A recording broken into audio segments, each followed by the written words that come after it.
tugire Kristo bakunda umukama uturabana b'Imana ndabahaye ikaze muri umwanya mwiza wo gusenga turiko turasozera amazamu yo kuri uyu munsi w'186 turiko turasozera amazamu yo kuri igenekerezo rya 5 kwezi kw'indwi 2025 none ndabakese mwebwe mwese twagiye duhura mu mazamu atandukanye ku misozi itandukanye mwebwe mwese twahuriye mu kuri kw'amasezerano y'umukama ariko rero ko tuzi neza ko Bibiliya ivuga ngo burira bwongera buraca ubundi mwijoro ni kibanza c'Imana ni gihe c'umurimo w'Imana ku mwana w'umuntu sibyo niyitubyuri bavuga ati genda mu wandanye urugendo nitubyura ati reka nakanze ibirenge nakanze umugongo nakuye ibicitaza mu nzira buriya itiro ni nk'urupfu provisoire kujya kwa permis provisoire iguha kuzoronka definitive none rero imbere yuko twinjira muri ritiro imbere ko dusanga bivanye n'umwe wese ari mu cubahiro ciwe kubimenya n'ubuzima nagomba tuganire icyangombwa udakwiye kwirengagiza imbere kuryama hari imburi nipfuza yuko duhabwa ko tuyihabwa na Bibiliya kubera iki ubundi buriya umugisha baravuga ngo umwana akurira mu itiro buriya ni umugisha tuhererwa mu itiro mvingereza buri vuga ngo mwako ngo ushobora kurarurira buke Imana igakora igitangaza ugaterera impundu aho nyene waririye kubyukuri umutaye wararanye no we kurira gusa kandi ngo amarira Imana ikayakira ikashira mu gakarabo kugira ngo uwundi munsi zo yaguhoreje kubera iki wariranye umutima utunganye wababajwe wakubise wagize ngara rigyo naryo bisaba yuko uba waraye ubyiteguriye ngo umwana akorera mu itiro kandi buriya no kuba bazotubabarizwa mu itiro kuko je ndibuka ko igihe cya mbere natangura kwifatira umwanzuro wo gusenga Imana ni mu gihe nabona naryamye nkomeye vuye muri sport nkomeye niyabira umugongo niyabiriki mugabo nisanga igitondo kimwe mu ndoto narose mbona umutama ko ndi mu barabo mbona umutama ari kararya umutama waho nakorera nkamona ari kararya arira hejuru yaho njyamye aho ndi mwanya mbona umukecuru waho nakorera nkamona yitwikiriye ibintu mugabo je nibaza ko namubonye nk'inzozi nababona nk'inzozi ariko hari mu bucagucagu kuko hari nyuma y'isaha ya saa 9 ubu rero uzaza 9 yaho iba ari sasawe mu gihugu canje cy'amavukiro Burundi ni kuvuga rero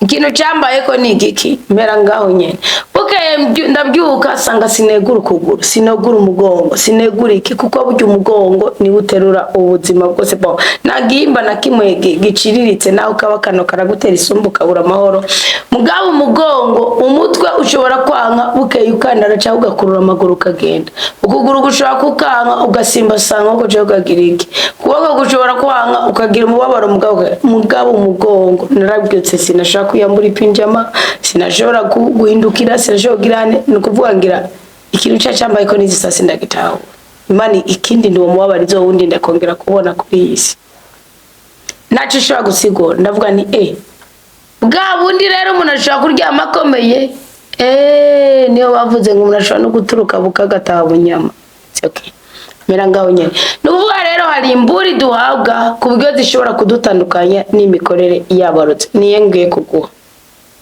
kubera iki ubundi mwitiro Imana yaduhaye amahitamo igihe cyose muja kuraguza nabwiye mu bintu Imana yanka harimo kuraguza guterekera kubandwa nk'ibindi bya ibyo ndiko navuga ibintu Imana yanka cyane gusamba naho murabizi ko bahungirana mugabo hari ibikorwa mukora mukikura mu ruhongore rw'Imana mukishira inyuma nk'ubu nimba wagorobeje kuraguza ugaherege kumva umengano ufite na confiance y'ibyo umupfumu yagukoreye cyangwa yakubwiye ntiwibaze ngo ni Imana yaciye gutoruko ntibazobahende idini rirabibahenda ko gose sibyo kuko nawe uri umwasi w'Imana ku rwego rusobye ku rwego rurenze ndaje kubagarira gatoya ubundi rero Imana igenda ukwereka ibyanka kuko umutima wawe uba ufise ahandi hantu wahereye wagiye wavuye mu kibanza Imana yawipfuza ko bitandukanye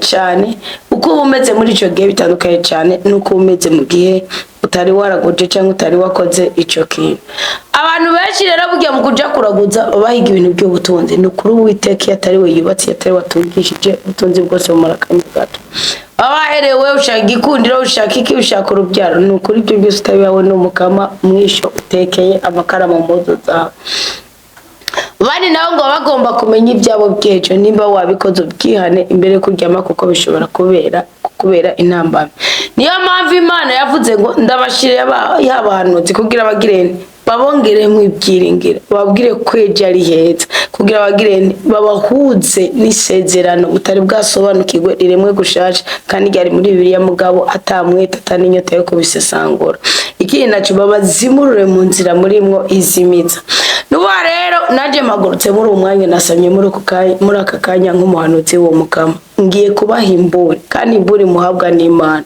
ubundi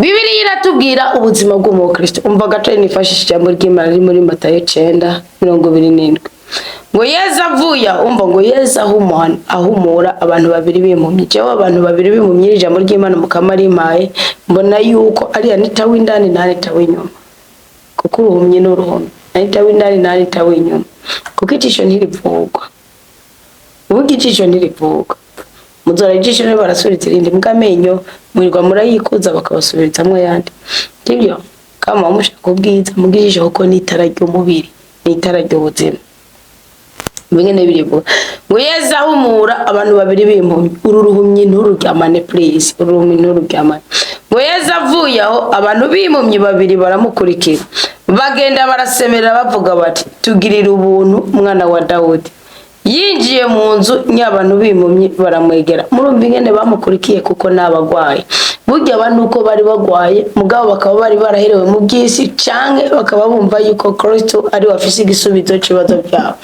nawe nk'ubu nimba ufise agahinda mu mutima wawe ngo urumva nimba ufise agahinda mu mutima wawe ufise umubabaro mu mutima wawe ni kuvuga uja gukurikira ko Kristo nta Kristo wagahinda no byararanga ibyo nterabirangije namba wumva hari ikintu cyakubaye kukumva agahinda ariko gaterura inimero mu mutima wawe menye ko wabiriwe ko nisha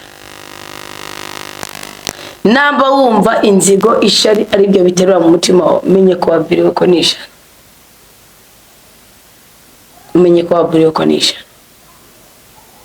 ariko nimba ufise ibyiringiro ingutiye z'umwana wa Dawudi ngirira ikigongo ngwino utakire Kristo ngwino wegere Kristo ngo yinjiye mu nzu nyabantu bimpumye baramwegera Yesu arababaza ati muremeye ko ibyo nabishobora nabamubwira bati ego mukama aca abakora ku maso avuga ati nibabere nkuko mubyemera mu maso yabo acarahumuka Yesu acarabihanikiriza ababwira ati muragabe ntihagire ububimenye nyamara babaye bagisohoka baca baja mu byo kumuyaga muri iyo ntara nikiri jambo ry'Imana ritwigisha ubundi ababirukiye Yesu Kristo hari ukuntu natwe mu bitekerezo byacu twirukira rumenye twirukira ibigirwamana twirukira ibintazi kandi tukakiriki tukakura imivumo ngo mwakaroreka ndabakarorero kugena umukristo turiko turasengana ashaka kwirukira rumenye akibaza ngo areka senga Imana atareka senga Imana nko mu mutima wawe ufise ubwoba bw'umurotsi wabonye nk'umwana wa mugenzi wawe wumvise iby'umurozi yagututse uri ngumba uzopfuta byaye ntuzondogwana ntuzogirana ibintu byaguteye ubwoba wabonye agaheko k'umugabo wawe umugore wawe ibyo ntibyaguteye ubwoba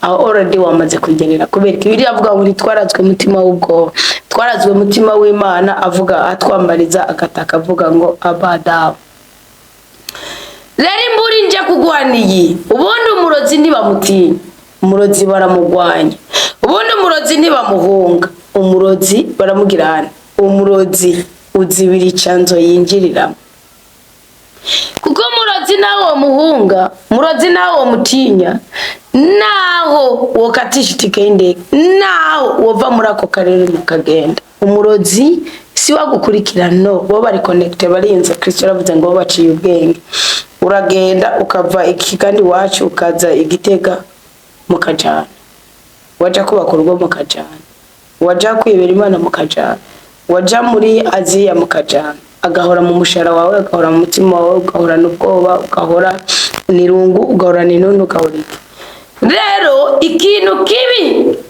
igituma umurozi mukwiye kwitandukanya nawe Murozi ntimukwiye kumutinya kuko iyo umutinye uwo mwiteye ameze nk'imbwisara. Cyo gituma bivuga ngo imbere mw'Isirayeli ntihakarangwe imbwa n'umurozi. Kandi umurozi ntukwiye kumuhunga kuko ntahungwa. Imbwisara ntiwoyisiga. Wamaze kubona ko ari umurozi abari mu karere uherereyemo. Kandi kibi naco ukwiye gishaka kugutuma gikomeye cyane, gishaka kugutuma witandukanya n'umurozi. Nuko umurozi agize ashobora gukoresha umutima. Ndaje mbabwire gatoya.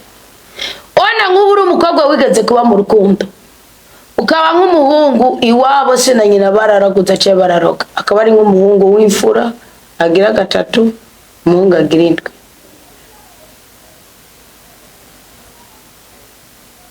Ndetse na 8. Nyina na se bakaba bararoga, wumva aroga we mugabo wafise ubwo butunzi bwo burozi. Akujya kwa Rakere yabicuma byo kwa Labani akagenda bitwaye akabizira. Wowe wa Mungu mwakundanye, mwasanga ibitekerezo, musangira amarigara, mwarasamye cyane mwasambanye. Niyo mutuba mwarasambanye, mugabo y'amarigara mugira y'amapiriye mugira ibitekerezo byawe ukamuyimvamwo, ndetse n'umunsi mukiranira mwese mukababara. Abashobora kuza mwijoro kubera guhererwa kwiba, ugasanga nk'ubu bigomba kumwimika, byabuze ibitambo, byabuze ko n'ibyimika atabitambo. Ubye bakakumutangije ko barapfuye akakuza ko kubera ikindi wigeze witandukanya nawe. Mwige kwitandukanya n'ibintu byose bidukwega. Izimumyi zikonexe na Kristo, zari zivumye ziravumurwa. Nawe ushobora kwikonekta n'imyuka mibi waruhetsagiye ukavumwa. Ariko byumvikana ko no munege nke za mworo ya mugwayi bwawe ni wikonekta na Kristo uratabago. Ushobora kuba wari umaze iminsi mu rukundo, uyu munsi ukaba waruvuyemo warose itangazo ry'uko biheze, amafoto y'uko ari kumwe n'undi agize, ukaca wiheba, kutadebera kumucinya muri wewe, inzigo muri wewe, ishaburirere muri wewe, kuvuga nayo muri wewe, nibyo ujya gusinzirana. No kuvuga ari icanzo uraranye mu mutima wawe cinjiramwo nde umurozi. Kandi uwo murozi ashobora kugukoranya. Muramaze kubona nk'umukobwa akundana n'umuhungu akarutaye nawe uko bariko basangira ibintu cyo baganira ibintu. Amo amategeko no ku mwana wiwe kijya rero ni ikintu kibi cyane. Ni kuvuga rero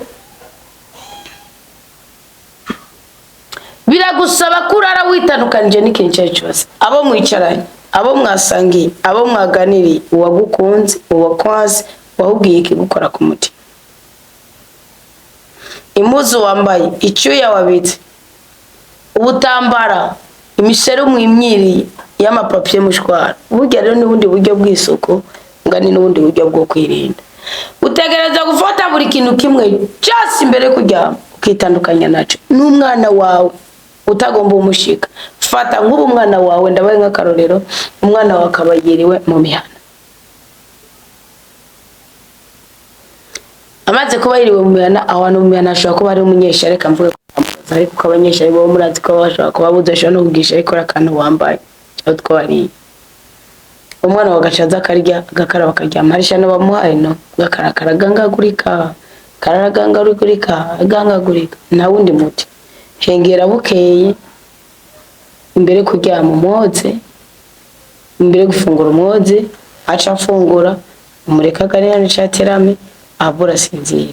Mugabo zamuzi gwamboteza zimwambura ukazideconnect. Kuko zijya muzo hari gihe bazitongere ko kandi zirakomeza zimukwege, zirakomeza zinjiza icanzo.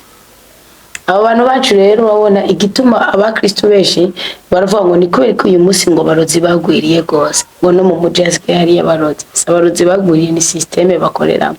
Ubu biraroborohera. Nuvuga we ngubu wishobora kubana n'umuntu w'umunyeshari.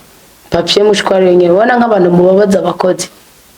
Anose mugwa mwandagaza amapapier mushwari w'amatex biki bitambara biki byapfe nabi. Amuzajya kumukoza ashaka kubagira akajete ni kuvuga iki? Yari umunyeshari mu ijoro ashaka kugenderwa n'ishetazi yazibaza ko basamaziki imyuka mibi kagutanga ashingiye kuri papier mushwaro yawe wibyije.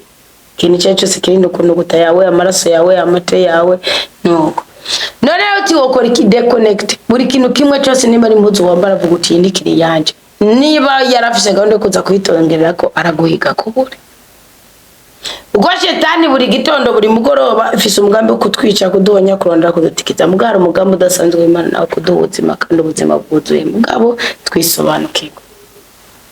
Iruhande y'ico, ico ni kimwe mu bigaragara, mu bitagaragara. Tekereza kwisuzuma ukati nakunyanganije Imana, sinakunyanganije. Nakuryaryanije, sinakuryaryanije. Bimeze gute? Ugacuraba yanzigo yashari ryashavugisha bwa bwibone, kwa kwidoga, kwa kwidodomba, kwa gukekereza, ugwagwa kakayigo, sibyo kagahinda bimwe bimika muri wewe, ugaragaze ko umunyamibabaro, ari umunyagahinda, wagowe, warenganije, ukitandukanya nabyo. Aho murozara zaguhiga nakuronka.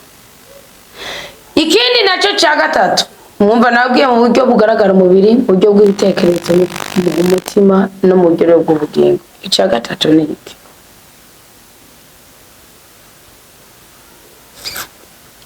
Kubera ko mwijoro kenshi Imana tugendera mu ndoto, iga kuvuga oya, wige kuvuga ego, kimwe cyose mu kibanza cyacu mu gihe kibereye. Petero kuko bari barabujijwe kugira ibyo bintu bimeze by'amayobera nk'uko, yaravuze ngo Imana yambwiye ati nabizeruye. Igihe cyose reka mabwira wana nk'abage abantu bashika gushika umutima cyangwa kugundika umutima. Ubu ni kugundika umutima niki?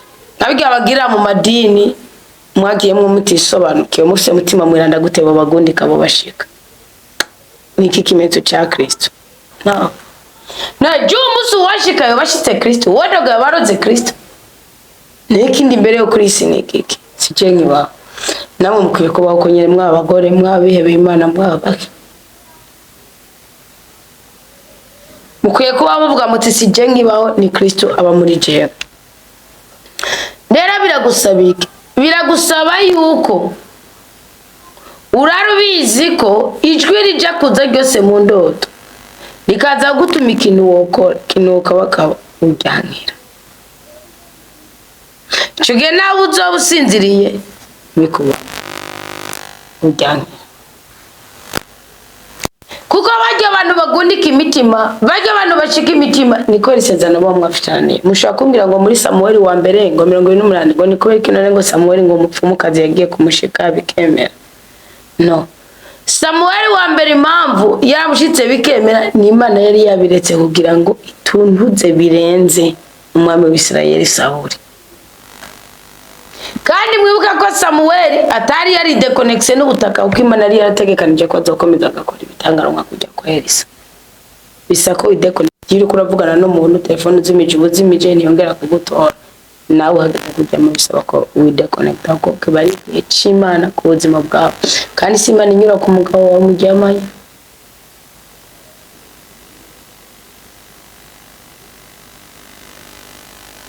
Umaze kwideconnecta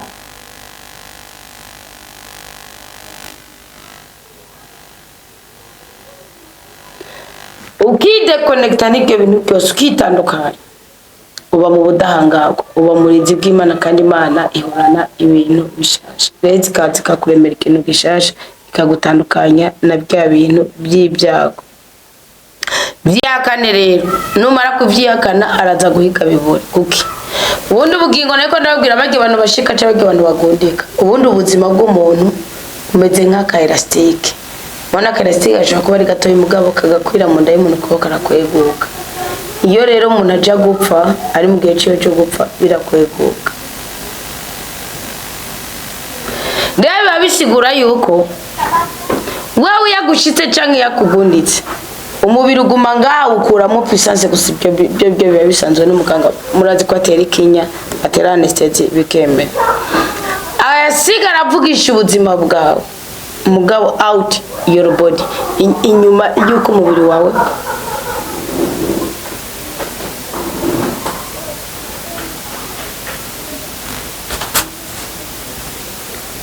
ubushobora kureyageza. None rero mbabwiza ko sibyo mwideconnect, mwihuze na Kristo nk'izi muntu. Kristo abaza ati byo no ndabishoboye, niba mwemera ko ndabishoboye babereka. Bugara no mu nzozi niba umuntu aguhamagara umuntu yapfuye munagirane anka anga kuko Kristo nagusanga mu ndoto ngo guhamagare no byanke ongera byanke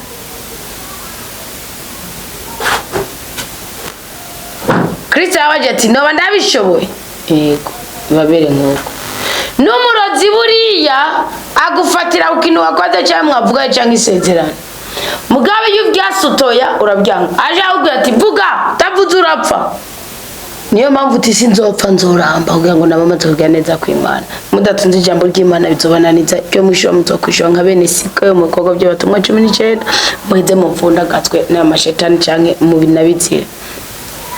Iyo rero mu ndoto wemereye umuntu w'umupfu canke irindi jwi na rimwe rije gushika ikiba nigiki aguteza ingwara aguteza bivana n'ikintu wemeye cyangwa tugiye kugwara nta kundi no hakana ashobora no gusabira y'igitambo ukisanga wowe inyamaswa zawe bitunga tuze cyangwa nawe yapfa umenye ko uvuye mu itiro kumutanga igitambo kandi wagiye mu itiro kubera iki wajyamye uti deconnexe utitandukanije nawe itandukanye n'imyuka mubi yose witandukanye n'intege nke zose witandukanye n'imipfumo n'imikoshi byose ibisigaye hetse wiryamira amahoro Imana ikurinde Imana iguteturure Imana ikunezereze Imana ikwagura imbibe mu izina rya Yesu Kristo twese duhabwa umugisha. Turagushimiye cyane Mukama kuko watwirije amahoro uyu munsi tuvuga ubwoko bwawe. Waturinze uturinda umwasi, waturinze uturinda umugome, waturinze uturinda indyarya, waturinze uturinda inzigo, turinda amacakubiri.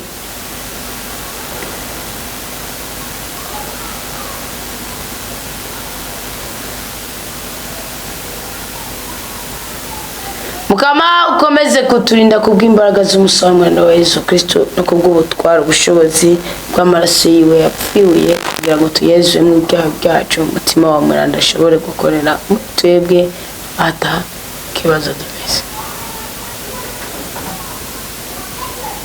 Mukama Yesu amaraso nadutwikiye izina ryawe ryabamara muri twebwe mutima wa muranda zabane natwe ijoro turitandukanije n'abarozi abangushe abo twavuganye nabi abo twabeshe